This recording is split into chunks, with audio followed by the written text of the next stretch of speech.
नमस्कार। प्रस्तुत है आज का चिंतन। मनुष्य स्वभाव की भी अजीब बनावट है। उपलब्ध सुविधाओं, संपदाओं और सफलताओं को नगद गिनता है और उन्हें उपेक्षा विस्मृत में डालता रहता है। अभावों, असुविधाओं, असफलताओं और आशंकाओं की खिन्नता सवार रहती है। कम ही लोग अपनी स्थिति में संतुष्ट और भविष्य के लिए आशान्वित देखे जाते हैं। अधिकांश को चिंताएं, शिकायतें ही बनी रहती हैं और अगले दिनों किन्हीं अनिष्टों के होने की भयभीत करने वाली कल्पना उठती रहती है। पर्यवेक्षण करने पर चिंतातुर, भयभीत और आशंकित लोग ही अधिक देखे जाते हैं। उपकारों का समूह याद ही नहीं रहता और छोटे से अपकारों के कारण उत्पन्न हुआ आक्रोश मस्तिष्क पर सवार रहता है। यों सही चिंतन अपनाकर इस तरह भी सोचा जा सकता था, जब सृजनात्मक सफलताओं के आधार पर मानवीय प्रगति का सिलसिला अब तक चलता आया है, तो प्रस्तुत कुछ एक कठिनाइयों से साहस और विवेक का आश्रय लेकर क्यों सामना न किया जा सकेगा। समस्याओं को सुलझाना, कठिनाइयों को निरस्त करना और अवरोधों को उलटना क्यों संभव न होगा। मनोबल बढ़ाने और उज्जवल भविष्य के आधार प्रस्तुत कर सकने वाले जब अनेक तथ्य देखे या और ढूंढे जा सकते हैं, तो निराश क्यों हुआ जाए, आशंकित और आतंकित क्यों रहा जाए। निषिद्ध चिंतन से फेर में साहस और उत्साह क्यों गंवाया जाए। मिलजुल कर सृजन प्रयोजनों के निमित्त क्यों न सोचा जाए। जो उपयुक्त लगे उसे कर गुजरने का योजनाबद्ध उपक्रम क्यों न बनाया जाए। यदि सही स्तर का चिंतन अपनाने की आदत रही होती, तो निराश होकर मनोबल गंवाने और कल्पित उलझनों में सचमुच ही उलझ जाने से क्यों न बच सका गया होता। इस मनोवैज्ञानिक भूल को इन दिनों बढ़ी चढ़ी स्थिति में देखा जा सकता है। यों वे सर्वथा काल्पनिक भी नहीं, उनके पीछे तथ्य भी है, पर ऐसे नहीं जिनके कारण विनाश के अतिरिक्त और कुछ सूझ ही न पड़े। प्रदूषण, विकिरण, युद्धोन्माद, अतिवादी औद्योगिकरण, भोगवाद की लिप्सा, जनसंख्या विस्फोट, खनिज का असाधारण दोहन, वन संपदा का उन्मूलन, प्रकृति असंतुलन जैसे अनेक कारण ऐसे हैं जिन पर जितनी गहराई से विचार किया जाए, उतनी भयभीत करने वाली आशंकाएं बढ़ती हैं। फिर मनुष्य का वैयक्तिक और सामूहिक चिंतन, चरित्र और व्यवहार ऐसा है जिसके कारण अवांछनीयता बढ़ती जाने की सहज संभावना मन में उतरती है। नशेबाजी जैसे दुर्व्यसन किस प्रकार मनुष्य को खोखला कर रहे हैं, यह आंखों के सामने है। दाम्पत्य जीवन की मर्यादाओं का उल्लंघन, व्यभिचार और उसके कारण परिवार संस्था का, भावी संतति का पराभव सामने है। आर्थिक क्षेत्र का भ्रष्टाचार अपनी चरम सीमा पर है। पदार्थों में मिलावट, दफ्तरों में रिश्वत, वस्तुओं की महंगाई, विलासिताजन्य फिजूल खर्ची, बढ़ते हुए अपराध यदि एक पंक्ति में रखकर देखे जाए, तो उनका समुच्चय इतना बड़ा बन जाता है कि जनमानस का भयभीत एवं निराश हो जाना स्वाभाविक है।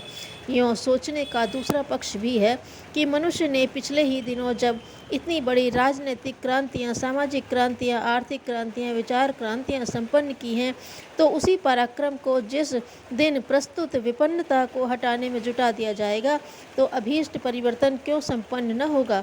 राज सिंहासन, सामंती गढ़, दास प्रथा आदि की चिर पुरातन अवांछनीयताएं देखते देखते धराशायी हो गईं, तो उसी सामूहिक साहस और बौद्धिक प्रखरता से वर्तमान विषमताओं से क्यों नहीं जूझा जा सकेगा। इस प्रकार का विधेयात्मक चिंतन करने वाले कितने हैं। अधिकांश तो अशुभ चिंतन में ही निरत देखे जाते हैं। उन्हें भविष्य अंधकारमय ही दिखता है। स्पष्ट है कि बलों में सबसे बड़ा बल मनोबल, आत्मबल है। उसकी तुलना में साधन बल, बुद्धि बल, कौशल एवं साहस आदि की सभी क्षमताएं हल्की पड़ती हैं। सृजन या सुधार प्रयोजनों के लिए प्रतिभावानों का संगठित मनोबल उभारना आवश्यक है। इतना बन पड़े तो जो अनुपलब्ध है उसे जुटाया जा सकता है, अभावों, अवरोधों को निरस्त किया जा सकता है। पर यदि मनोबल टूटने लगे तो समझना चाहिए कि अच्छा खासा व्यक्ति अपंग हो गया। उसके बूते कुछ करते धरते नहीं बन पड़ेगा, वरन दुर्भाग्य और विनाश की बातें सोचते सोचते अपने आप के लिए भार बन जाएगा। संपर्क में आने वाले दूसरों को भी अस्त व्यस्त करेगा। पिछले दिनों कई भूलें हुई हैं और उनमें से कितनी ही अभी विद्यमान हैं, पर उनसे निपटने का तरीका तो एक ही है कि साहसपूर्वक औचित्य का पक्ष लिया जाए, अनौचित्य को बाहर फेंका जाए।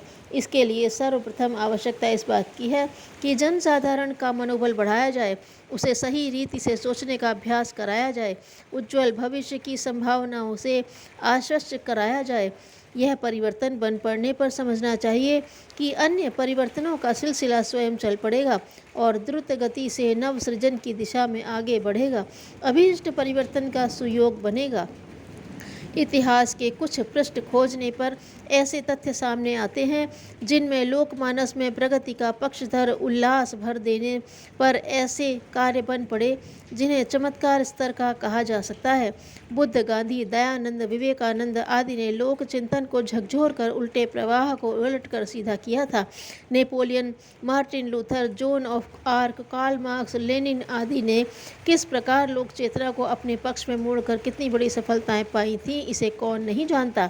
इन दिनों अपने देश को, विश्व को जहां अन्यान्य सृजन प्रयोजनों की आवश्यकता है, वहां लोकमानस में आशा जगाने और साहस उभारने की मनोवैज्ञानिक मुहिम भी चलाई जानी चाहिए, जिसमें एक कार्य तो शिकायतों का सिलसिला इस सीमा तक न बढ़ने देने की बात है जो जनता को निराशा के गर्त तक न पहुंचने दे। दूसरी ओर यह भी करना है कि उज्ज्वल भविष्य की संभावनाओं की दिशा में इतना उत्साह जगाया जाए कि जीत में भागीदार बनने के लिए हर किसी का मन ललकने लगे। आशा प्रदीप्त हो तो मनुष्य अपनी सामान्य सामर्थ्य की तुलना में चौगुना सौगुना काम कर लेता है। मनुष्य शक्तियों का भंडार है, पर वे प्रसुप्त स्थितियाँ पड़ी रहती हैं। यदि उन्हें आशा, उमंग और उत्साह देकर, साहस देकर जगाया जा सके तो उसका व्यक्तित्व और कृतित्व ऐसा बन पड़ता है जो असंभव को संभव कर दिखा सके। भारत को आज ऐसे ही उल्लसित मनोबल की आवश्यकता है। उसे जुटाया जा सके तो निराशा की काली घटाओं को आंधी बनकर हटाया जा सकता है। सृजन के क्षेत्र में जो अनेक कार्य करने को पड़े हैं, उन्हें यदि निपटाया जा सके तो जापान आदि जिन देशों ने युद्ध की बर्बादी के बाद सब कुछ संभालने में शक्ति झोंक दी थी और क्षति की खाई को समतल कर लिया था, उसी प्रकार भारत का भी कायाकल्प हो सकता है। इस संदर्भ में इस मिशन के संस्थापक वेदमूर्ति तपोनिष्ठ पंडित श्री राम शर्मा आचार्य जी ने एक नया नारा दिया है, 21वीं सदी उज्जवल भविष्य। दिव्यदर्शी भविष्यवक्ताओं का भी कथन यही है। प्रस्तुत समय का मनोवैज्ञानिक उपचार इस आंदोलन का पूरा समर्थन करता है। आवश्यकता उसके निमित्त जुड़ने व श्रेय अर्जित करने भर की है। धन्यवाद।